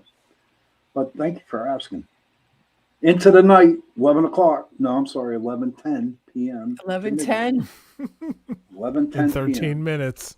in 13 minutes. Well, Enough time for a bathroom break for everyone. Get a snack, get a drink, settle in for Into the Night. definitely. Go to bed. And then catch And up on it definitely. if you can. Okay. Well, you have any other investigations coming up? Right now, no. Not It's that I know. spooky season, Shawn. Come on. Get some stuff booked. I know Halloween's that. coming up, so you have to do a live Oh, we Halloween will. hunting. We'll find some place to go. Okay. You know. Well, thanks we're for gonna. joining us. Real quick. What? We are going to be doing DeMarco's again, Jay. He sent me a message asking the 28th and the 29th of October. There you go. So Well, thank you all for joining us tonight, and thank you for your questions. We'll see you again next week. Yes, thank Same you for time. Good night, joining Torture everybody. Tuesday. Thank you, now. Ryan, for popping in. We appreciate Yes, it. definitely. Thank you, Ryan. You do a great thank you, job. Brian. Anytime. Thank Thank Taking you, you everyone. going places.